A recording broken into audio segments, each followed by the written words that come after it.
করে ইরানকে লুট করা, ইরানকে ভেঙে ফেলে সেটাকে সেই ভূমিকে দখল করা। তো তার পুরো বক্তব্যে যেটা বুঝলাম, আমেরিকা এবং নেতাকাকুর জন্য খুবই দুঃখজনক, কারণ তিনি আক্রমণ আরো শক্ত করতে বলেছেন, আরো গতিশীল করতে বলছেন, যে আলোচনা নয় প্রতিশোধ। তার মানে শীঘ্রই এই যুদ্ধ বন্ধ হচ্ছে না এটা বলা যাচ্ছে, কারণ খামেনি পুত্র মুস্তফা খামেনি এখন তার প্রতিশোধের স্পৃহা নিয়ে মাঠে কাজ করছে। আসেন তারপরে গুরুত্বপূর্ণ আরেকটি খবর দিই আপনাদের। একজন গুরুত্বপূর্ণ সাংবাদিক ম্যাক্স ব্লুমেন্টেল, তিনি একটি চ্যানেলে ইন্টারভিউ দিয়েছেন। সে ইন্টারভিউতে তিনি খুবই স্পষ্ট করে কয়েকটা চরিত্র উন্মোচন করে দিয়েছেন। তিনি বলছেন 40 বছর ধরে আমেরিকা এবং নেতাকাকুর দেশ ইরানকে ধ্বংসের জন্য পরিকল্পনা করছিল। সেই ম্যাক্স ব্লুমেন্টেল আরো বলছেন যে একটি অডিও লিক হয়েছে, সেই অডিও হলো আইপ্যাকের সিওর। সেই অডিওতে স্পষ্ট জানা গেছে এই দুটো রাষ্ট্র দীর্ঘ 40 বছর ধরে কিভাবে মধ্যপ্রাচ্যকে কন্ট্রোল করবে, ধ্বংস করবে, ইরানকে ধ্বংস করে মধ্যপ্রাচ্যে তাদের আধিপত্য বিস্তার করে গ্রেটার ইসরায়েল তৈরি করবে, তার পরিকল্পনা ফাঁস হয়েছে। তিনি বলছেন ট্রাম্প মার্কিনীদের ভোটে নির্বাচিত প্রেসিডেন্ট হলেও মূলত তিনি ওই দেশটির ক্রিয়ানক, ওই দেশটির ইশারায় সবকিছু করেন, তার নিজস্ব চিন্তা চেতনা বলে কিছু নেই। তিনি তাদের প্রতিনিধিত্ব করেন, কোন দেশটি? ইহুদি ইসরায়েলের।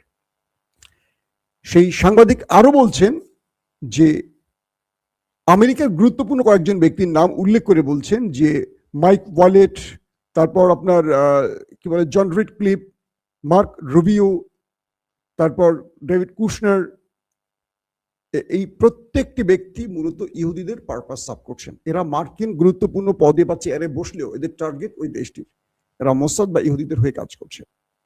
কে অভিযোগ করছেন? ম্যাক্স ব্লুমেন্টেল, এবং একজন খুব ভালো মানের সাংবাদিক। তিনি বলছেন যেটা দীর্ঘদিনে তাদের একটা পরিকল্পনার অংশ, কিভাবে তারা ইরানকে ধ্বংস করবেন তার সকল ছক ছিল। আজকে তারা যেটি করছেন এটা আমেরিকানদের দাবি অনুযায়ী করছেন না, তারা করছেন তাদের নিজস্ব এজেন্ডা হিসেবে। কোথায়? ওই দেশটির, নেতাকাকুর দেশটির এজেন্ডাকে বাস্তবায়ন করার জন্য মূলত তারা এই কাজটি করছেন। এই পরিস্থিতিতে আমেরিকানদের বোঝা উচিত যে আমেরিকানরা কত বড় বিপদে পড়ে আছেন দুটো প্রেসিডেন্ট, একজন প্রেসিডেন্ট একজন প্রধানমন্ত্রীর স্বেচ্ছাচারিতার জন্য, যারা আজকে যুদ্ধের মুখে আছেন, যাদের দেশ ট্রিলিয়ন ট্রিলিয়ন ডলারের ক্ষতির মুখে আছে। আমেরিকার কথা বলছি। আসেন তারপরের গুরুত্বপূর্ণ ব্যক্তি, সবচেয়ে গুরুত্বপূর্ণ যে খবরটি সেটি হলো কি, দুটো গুরুত্বপূর্ণ খবর। এই যুদ্ধে ইরান একদিকে ক্ষতিগ্রস্ত হলেও অন্যদিকে ব্যাপক লাভবান হচ্ছে। মূলত দুটো দেশ এখন তেল বিক্রি করছে, একটা রাশিয়া, একটা ইরান। রাশিয়া আন্তর্জাতিক বাজারে নিষিদ্ধ হলেও এই মুহূর্তে আর কোনো নিষেধাজ্ঞা নাই। যারা মধ্যপ্রাচ্য থেকে তেল নিতে পারছে না তারা এখন সব রাশিয়াতে ছুটছে আর ইরানে ছুটছে। ইরান সবাইকে পিটিয়ে হরমুজে তক্তা বানালেও নিজে এখন আরামসে তেল বিক্রি শুরু করে দিয়েছে। একদিকে তার দেশে স্ট্রাকচার ক্ষতি হচ্ছে, প্রচুর ক্ষতি হচ্ছে, অন্যদিকে সে তেল বিক্রি করে সেটা পোষাচ্ছে। বাস্তবিক অর্থে এই যুদ্ধে ইরান যে ক্ষতি করছে সেই ক্ষতি আবার তার তেল বিক্রি করে পুষিয়ে নিচ্ছে, কারণ মানুষের তো তেল দরকার, শিল্প কারখানা সব বন্ধ হয়ে যাবে। তারা এখন ইরান থেকে আর রাশিয়া থেকে নিচ্ছে। সবচেয়ে বেশি লাভবান হচ্ছে রাশিয়া, এক চেটিয়ে তেল বিক্রি করে যাচ্ছে। কেউ আর আমেরিকা নিষেধাজ্ঞা মানছে না, ইভেন আমেরিকা জেনেও কিছু বলছে না, কারণ তেল পাবে কোথায়? তারা সব তো বন্ধ করে দিয়েছে হরমুজ প্রণালী থেকে। তার মানে রাশিয়া ইরানকে সহযোগিতা করছে গোয়েন্দা নেটওয়ার্ক দিয়ে, আর অন্যদিকে তারা তেল বিক্রি করছে বিশ্ববাজারে। চরম একটা সুবিধাজনক অবস্থায় রাশিয়া, সবচেয়ে বেশি লাভ। দ্বিতীয় পজিশনে আছে কে? ইরান, তারাও দ্বিতীয় পজিশনে আছে এখন তেল বিক্রিতে। আর সবচাইতে মানে কি বলবো, মাথা খাটিয়ে সবচেয়ে বেশি লাভবানকে চীন। চীন এই মুহূর্তে সস্তা তেল পাচ্ছে, প্রচুর তেল তার দেশের ভেতরে রিজার্ভ করছে এখন চীন, প্রয়োজনে তেল বিক্রিও করতে পারবে। সব মানে আমেরিকান মিত্রদের উপর হামলা চলছে, আর ইরানের দুটি মিত্র চীন, রাশিয়া, তারা এখন আরামসে বিজনেস করছে, তেল সঞ্চয় করছে। তো এই পরিস্থিতির মধ্যে বলা যায় একটা বড় রকম মাইন্ড কাছি পেয়ে আছেন মিস্টার ট্রাম্প সাহেব। দর্শক, নেতাকাকুর খবর, 5 দিন পর জনসম্মুখে তিনি এসছেন এবং বক্তব্য দিয়েছেন। তিনি তার বডি ল্যাঙ্গুয়েজ আমি দেখলাম ব্যাপক খারাপ, উড়িয়ে ফেলবেন, গুড়িয়ে ফেলবেন, খমিনির মতো মুস্তফাকেও খেয়ে ফেলবেন, এই করবেন সেই করবেন, মাথা মোতা পুরা খারাপ। মনে হয় আহত হয়ে হাসপাতালে চিকিৎসাধীন ছিলেন, বা আল্লাহ ভালো জানে তিনি কোথায় আছেন। তিনি কোথায় আছেন কিছু সাসপেক্টিং তথ্য পাওয়া গেছে, সেটা বলবো। তিনি বলছেন যে আমরা খমিনির মতো মুস্তফাকেও খেয়ে দেব, তাকে আমরা থাকতে দেব না। তিনি বলছেন আমরা ইরানি জনগণকে বারবার বলেছি কেউ রাস্তায় নামলো না, আমরা তো আমাদের কাজ করে দিয়েছি, খমিনিকে মেরে দিয়েছি, তারা নামলো না কেন রাস্তায়? তাদেরকে বারবার বলছি তারা রাস্তা নামো, তারা রাস্তা নামে না। আমাদের কথা শুনে নাই ইরানি জনগণ। বাবা, ইরানের সবচাইতে প্রিয় ভজন লোক চলে এসছে, মিস্টার নেতানিয়াহু। নেতানিয়াহুর জন্য কিন্তু সবাই দোয়া করবেন, তিনি খুব ভালো মানুষ। হ্যাঁ, মন ভরে নেতা কাকুর জন্য দোয়া করবেন, তিনি খুব ভালো মানুষ। আল্লাহ তাকে সহি সালামতে ওপারে পাঠিয়ে দিন।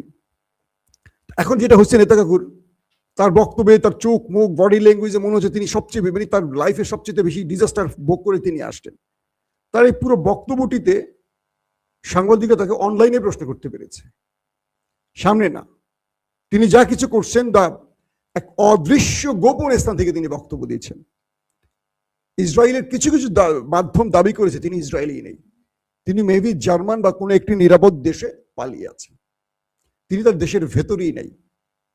আবার যদি বলছে, কেউ যদি বলছেন যে দেশে থাকলেও তিনি এমন জায়গায় আছেন কেউ জানে না, দুই একজন তার খুব নিকট ব্যক্তি ছাড়া কেউ জানে না তিনি কোন গোপন আস্তানায় বা কোন বাংকারে আছে। কারণ খামিনিকে হত্যার পর তার বাড়িতে তার রাষ্ট্রীয় কার্যালয় হিট হয়েছে, বলা হচ্ছে তার ভাইও মারা গেছে, তার অনেক নিকটজন মারা গেছে। ব্যাপক ধোলাই চলছে। ইরানের আক্রমণ, দখলদার দেশটির 6,500 ভবন ধ্বংস হয়েছে, বুঝতে পারো, 6,500-এর উপরে ধ্বংস হয়েছে।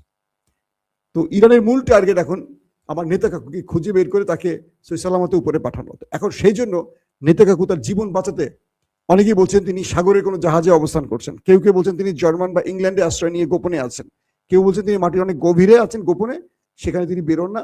আজকের যে ভিডিও বার্তাটি সেটিও ছিল একটা গোপন স্থান থেকে, তার মানে তিনি তার রাস্তায় না থাকার সম্ভাবনা বেশি, তিনি দেশ ছেড়ে পালিয়ে গেছেন। বুঝতে পারছেন, দেশের সুপ্রিম লিডার তাকে বারবার হত্যার হুমকি দেওয়ার পরও তিনি তার কার্যালয়ে মারা গেছেন সপরিবারে, তিনি পালিয়ে যাননি। আলী খামিনির কথা বলছি, পুরো পরিবার, সন্তান, নাতি পুতি, সন্তান সবাইকে নিয়ে তিনি একসাথে ছিলেন, এবং সেখানে মুস্তফাও ছিল। মুস্তফা বেঁচে গেছেন আহত হয়ে, তিনি এখন আহত আছেন, বাট মোটামুটি সুস্থ আছেন। তো বোঝেন কে ভীতু, আর সে পুরো পরিবার নিয়ে নিরুদ্দেশ হয়ে গেছেন, তার বাড়ি তো নেই। এই হলো সাহসী ব্যক্তির লক্ষণ। দর্শক, শেষ সবচেয়ে বড় খবরটি দিয়ে শেষ করবো, যেটার জন্য ওয়েট করছেন। আজকের প্রধান শিরোনাম সেটি হলো মার্কিন যুক্তরাষ্ট্রের একটা রিফুয়েলিং বিমান ওপারে পাঠিয়ে দিয়েছে ইরানি যোদ্ধারা ইরাকে বসে। এই রিফুয়েলিং বিমান কি জানেন? খুব ব্যয়বহুল একটি যুদ্ধ বিমান। এই যুদ্ধ বিমানটি কাতার, কুয়েত বা আরব রাষ্ট্রের থেকে তেল ভরে, লক্ষ লক্ষ লিটার তেল ভরে, জাহাজটার মধ্যে লক্ষ লক্ষ লিটার তেল থাকে। এই তেল ভরে আকাশে আমেরিকান এবং ইসরায়েলি ফাইটার জেটগুলোকে রিফুয়েলিং করে, তেল দেয়। আমেরিকা থেকে যে যুদ্ধ বিমানগুলো আসে বা ইসরায়েল থেকে যে যুদ্ধ বিমানগুলো আসে বা B-2 বোম্বার্সের মতো যে আসে, বাংকার ব্লাস্টার যে হিট করতে যে যুদ্ধ বিমানগুলো আসে, এগুলো আকাশ থেকে তেল ভরে। তো আকাশে তেল ভরতে গেলে এই রিফুয়েলিং যুদ্ধ বিমানগুলোকে মধ্যপ্রাচ্যের কোনো একটি জায়গা থেকে তেল ভরে তারা এসে সেগুলোকে আকাশে তেল ভরে। তো সেই রিফুয়েলিং বিমানকে এবার ইরাক থেকে ইরানের মিলিশিয়ারা উড়িয়ে দিয়েছে। এটা অনেক ব্যয়বহুল একটি যুদ্ধ বিমান। পাশাপাশি এটার মধ্যে যারা ছিলেন সব ওপারে চলে গেছে। বলা হচ্ছে ইরান আজ যুদ্ধের এই প্রায় 41 ধাপে এসে সবচেয়ে বড় অ্যাটাকটা করে বসলো। আমেরিকার জন্য এটা অনেক বড় একটা ক্ষতির খবর। এবং মনে করবেন যে এই রিফুয়েলিং বিমান অনেকগুলো না, ধরেন একটা বা দুটো, এই একটা বিমান ক্ষতিগ্রস্ত হওয়ায় বা ধ্বংস হওয়ায় এইটুকু বলা যাচ্ছে যে এই যুদ্ধে আমেরিকার যুদ্ধ বিমানের অ্যাটাক এখন কমে যাবে। আমেরিকার যুদ্ধ বিমান এখন পথে বাধার মুখে পড়ে যাবে, কারণ তেল রিফুয়েলিং সিস্টেমটা অর্ধেক ধরে ভেঙে পড়ে গেছে। ইরানের টার্গেটগুলো এখন এতটা পারফেক্টলি হিট করছে বা ইরান এতটা গুছিয়ে তার শত্রুর মূল কেন্দ্রগুলোকে খুঁজে খুঁজে অ্যাটাক করছে, এটা আমেরিকা বুঝতে পারছে না। এবং এই বিমানটাতে যে কজন ক্রু ছিলেন সবাই চলে গেছে ওপারে, বুঝতে পারছেন। ইরান বলছে আমাদের শহীদের বদলা নেওয়ার পর আমরা আলোচনায় বসবো, যেটা মুস্তফা খামেনি বলেছেন। আমেরিকা এখন বিভিন্ন পথ অবলম্বন করছেন যে কোনো ভাবে এই যুদ্ধ থেকে বেরিয়ে আসার জন্য। অনেকে বলছেন যে কোনো সময় আমেরিকা যুদ্ধ থেকে বেরিয়ে যাবে আর একা ধলাইটা খাবে তখন ইসরায়েল। দেখি শেষ পর্যন্ত কি হয়।